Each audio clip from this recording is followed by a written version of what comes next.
Hi மக்களே, டயாலிஸ் போயிட்டு வந்துட்டேன். இங்கே பாருங்க, புது பெல்ட் மாட்டியிருக்கேன். எல்லாம் பிளாக் கலரில் தான் வாங்குவேன், புதுசாக மாட்டியிருக்கேன். அதுக்கப்புறம் நேற்று ஒரு சிஸ்டரில் மக்களே நான் டேங்க் பைப் இழுத்துட்டேனா பிஞ்சு வந்துட்டு பயந்துட்டு மாட்டிட்டேன். அதை உருவி எடுத்துட்டு வா, அப்புறம் மோட்ரு போடும்போது டிச்சுக்குள்ளே விழுந்துரும். போ, சொன்ன வச்சு கேளு. உருவி எடுத்ததுல வை, அப்பாவை வர மாட்ட சொல்லுவோம். போ, கம்ம போட்டா. ஆமாம், அது டைட்டா மாட்டிட்டேன், அது வராது. வர நாளைக்கு மோட்ரு போடும்போது பைப்பு நிறைஞ்சு கீழே மட்டும் உளுட்டு உனக்கு இருக்கு. ஐயோ, அப்போ வரேன். ஓடு. ஒரு சிஸ்டர் வந்து கமெண்டில் கேட்டிருந்தாங்க, இப்போ வந்து உங்கள் ஃபேஸ் வந்து பிரைட்டாக இருக்குது அப்படின்ட்டு. நான் இதுக்கு முன்னாடி டயாலிஸு, அதாவது யூடியூப் வர்றதுக்கு முன்னாடி நிஜமாகவே சோகத்தின் மொத்த உருவமாக தான் உட்காந்துட்டு இருந்தேன். ஆனால் வந்து ஒவ்வொருத்தங்களோட பாசிட்டிவ் கமெண்ட்ஸ் வந்து நம்மளை எந்த அளவுக்கு இது பண்ணோம் அப்படிங்கிறதுல வந்து நான் அந்த யூடியூப்பில் வந்து எனக்கு வந்து பாசிட்டிவாக கமெண்ட் பண்ணி பூஸ்டப் பண்ணுறவங்களெல்லாம் கிடைச்சதுனால எனக்கு வந்து நானே கொஞ்சம் மனதளவில் வந்து நான் வந்து தேறி வந்திருக்கேன். ஏன்னா வந்து இப்போ இந்த யூடியூப்பில் கமெண்ட் பண்ணுறீங்க பாருங்க, இதில் வந்து என் சொந்தக்காரங்க கூட ஒரு நாள் கமெண்ட் பண்ணது கிடையாது, இது பண்ணது கிடையாது. ஆனால் யாருன்னே தெரியாதவங்க, அவங்க நினச்சிருந்தா இதுக்கு இந்த பிள்ளைக்கு என்னத்துக்கு கமெண்ட் பண்ணிட்டு போகுது அப்படி இப்படின்னு நினச்சிருக்கலாம். ஆனால் எல்லாருமே ஒரு டைம் எடுத்து ஒரு பாசிட்டிவாக 4-5 கமெண்ட் போடும்போது வந்து எனக்கு அவ்வளோ இதாக இருக்குது. நம்ம முகம் தெரியாதவங்க, யாருன்னே நம்ம பார்த்துருக்க மாட்டோம், நம்மளை பார்த்துட்டு இப்படி பாசிட்டிவாக எல்லோரும் கமெண்ட்டு பண்ணுறாங்களே அப்படிங்கும்போது ரொம்ப சந்தோஷமாக இருக்கும் மக்களே. அதுதான் இப்போலாம் வந்து நான் தான் சொல்கிறேன்ல, கிட்னி ஃபெயிலியருங்கிறத நான் வந்து மறந்துடுவேன். ஆனால் வந்து லைவில் வந்து நீங்கள் எதுக்கு மென்ஷன் பண்ணுறீங்கன்னு கேட்குறீங்க, கிட்னி ஃபெயிலியர்னு ஒரு இதுக்கு தான் மக்களே. ஏன்னா லைவில் வந்து பாசிட்டிவாக வந்து நிறைய பேர் சப்போர்ட் பண்ணுறவ, என்ன ஏதுன்னு எல்லாமே கேட்குறவன். ஆனால் ஒரு சில நெகட்டிவ் கமெண்ட் வரும் பார்த்துக்கோங்க. நம்மளே ஒரு நோயாளி கேஸு, நம்மகிட்ட வந்து அப்படி இப்படின்ட்டு வந்து கமெண்ட் பண்ணுறது வந்து எனக்கு வந்து பிடிக்கலை. அதனால் ஒரு சேஃப்டிக்கு வந்து நான் வந்து என்னோட உடல் நிலை கருதி அதை வந்து வச்சிருவேன். அதையும் மீறி வந்து யாராச்சும் கமெண்ட் பண்ணால் உடனே பிளாக்கு தான், அதுக்கு தான். மற்றபடி வந்து எதுக்குமே இல்லை, ஒரு சேஃப்டி இது. மோஸ்ட்லி வந்து எல்லோரும் வந்து தள்ளி விட்டுட்டு போயிடுவாங்க பார்த்தீங்களா, இந்த பிள்ளையா இது ஒரு நோய் பிடிச்ச பிள்ளைன்னு தள்ளி விட்டுட்டு போனாலும் சந்தோஷம்தான். இல்லை ஒரு பாசிட்டிவாக ஒரு 2 கமெண்ட்டை கொடுத்துட்டு போவோம்னு சொன்னாலும் அதுவும் சந்தோஷம்தான், அவ்வளோதான்.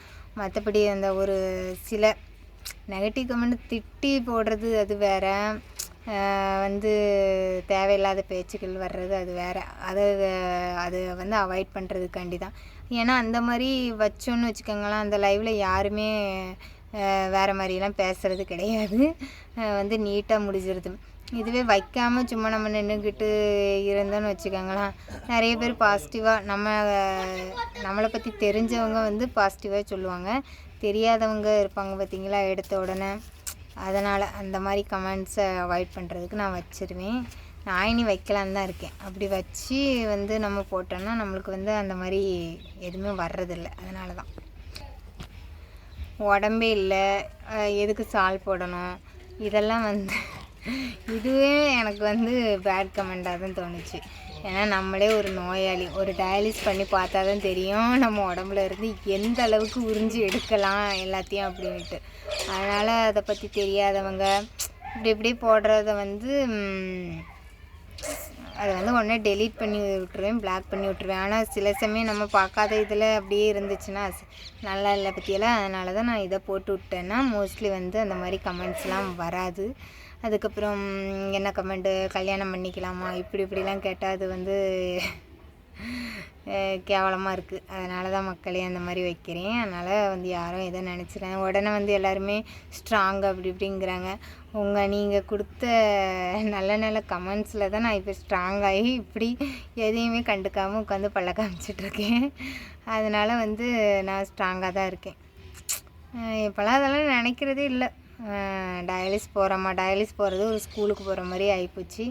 பண்ணிவிட்டு அந்த டயாலிஸ் பண்ணுறப்போ மட்டும் தலைவலி மட்டும் மண்டை பிச்சுக்கிட்டு வரோம். வேறு என்ன செய்ய, அந்த 4 மணி நேரம் அட்ஜஸ்ட் பண்ணி தான் ஆகணுன்ட்டு பண்ணிவிட்டு வந்துடுறேன். இதுக்காண்டி தான் இது வந்து கேட்டிருந்தாங்க, அதனால தான் சொன்னேன் மக்களே. இன்றைக்கும் வந்து ஒரு சிஸ்டர் கேட்டிருந்தாங்க, அதுக்கப்புறம் சாரிம்மான்னு சொல்லிட்டாங்க. அதனால தான் நம்மளுக்கு எது சேஃப்டியாக இருக்கோ அந்த மாதிரி வந்து வச்சுக்கிட்டோன்னா வந்து நெகட்டிவ் கமெண்ட்ஸ் இந்த மாதிரி கமெண்ட்ஸை வந்து தடுக்கலாம் பற்றியெல்லாம். அதனால தான் நான் மோஸ்ட்லி லைவ் வந்து என் ஃபேமிலியோட சமைக்கிறது வாங்குறது இதை தான் போடுவேன். அதில் வந்துட்டு வந்து தேவையில்லாத கமெண்ட்ஸ் வரும்போது வந்து கஷ்டமாயிடக்கூடாது. இப்போ தான் நம்ம ஏதோ நம்ம ஃப்ரீயாக இது பண்ணுறோம், அப்புறம் இது மூலமாக வந்து ஏதாவது பிரச்சனை வந்து ஏம்மா நீ வீடியோ போட்டது போகிறோம் வீட்டில் உட்காருன்னு சொல்லிடக்கூடாது பற்றியெல்லாம். அதனால தான் வந்து அந்த மாதிரி இதுக்கு நம்ம விடக்கூடாது. அதனால் நான் வந்து இது பண்ணுறேன், லைவ் போடாமல் இருக்க வேண்டியதானே அப்படின்னு வந்து கேட்பீங்க. ஒரு 100க்கு 90% பேர் எனக்கு வந்து ஆறுதலாக அப்படி சொல்கிறது வந்து எனக்கு ரொம்ப பூஸ்டப்பாக இருக்குது. அவ்வளோதான். ஒரு 10% நெகட்டிவ் வந்துச்சுன்னா அதை வந்து இந்த மூலமாக தடுப்போம், இல்லைன்னா அதை பிளாக் பண்ணி விட்ருவோம், அவ்வளோதான். மற்றபடி எதுவும் இல்லை. அதனால் தப்பாக நினச்சிக்காதீங்க மக்களே. சரி, நான் வந்து இனி வந்து இப்போ மணி 6:30 ஆகுதுன்னு நினைக்கிறேன். போய் வந்து ஏதாவது நைட்டுக்கு செஞ்சுட்டு டேப்லெட் போட்டு படுக்கிறேன்.